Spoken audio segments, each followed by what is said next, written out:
প্রধান উপদেষ্টা অধ্যাপক মোহাম্মদ ইউনূসের অফিসিয়াল ফেসবুক পেজ থেকে শহীদ ওসমান হাদির লেখা আলোচিত বিদ্রোহী কবিতাটির ভিডিও দেখা যাচ্ছে না। একই সঙ্গে পেজের প্রোফাইলে থাকা ছবিটিও অদৃশ্য হয়ে গেছে।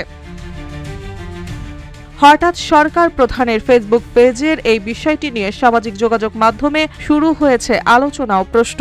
২৬ ডিসেম্বর সকাল থেকে প্রধান উপদেষ্টার অফিসিয়াল ফেসবুক পেজে ঢুকে দেখা যায় সেখানে নেই শহীদ ওসমান হাদির সেই বিদ্রোহী কবিতাটির ভিডিও। কবিতাটি প্রকাশের পর সামাজিক যোগাযোগ মাধ্যমে ব্যাপক আলোচনার জন্ম দিয়েছিল। শুধু কবিতাই নয়, একই সঙ্গে পেজের প্রোফাইলের ছবিটিও সরিয়ে ফেলা হয়েছে। ফলে হঠাৎ এই পরিবর্তন নিয়ে নানামুখী জল্পনা কল্পনা তৈরি হয়েছে।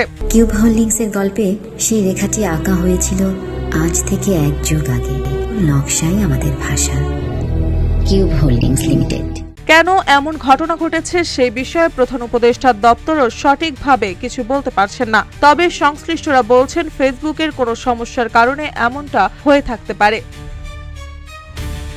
এই ঘটনার বিষয়ে জানতে চাইলে প্রধান উপদেষ্টা সিনিয়র সহকারী প্রেস সচিব ফয়েজ আহমেদ রূপালী বাংলাদেশকে বলেন, সরকারের পক্ষ থেকে প্রোফাইল ছবি বা ওসমান হাদির কবিতা ডিলিট করা হয়নি। এটা ফেসবুকের কোনো একটা টেকনিক্যাল ইরোর কারণে হয়েছে।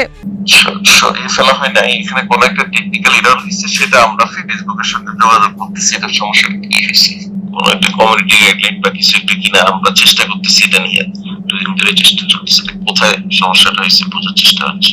এই হাদির ছবি সরিয়ে ফেলেছে মানে আমরা তো দেখলাম যে ফেসবুকের প্রোফাইল পিকচার যে ইউনূসের ছবি ছিল সেটা সরে গেছে। অফিসিয়াল ফেসবুক পেজের এই সমস্যা সমাধানে ফেসবুক কর্তৃপক্ষের সঙ্গে যোগাযোগ করা হচ্ছে বলেও জানিয়েছেন সংশ্লিষ্টরা। মার্জিয়া মৌ, রূপালী বাংলাদেশ।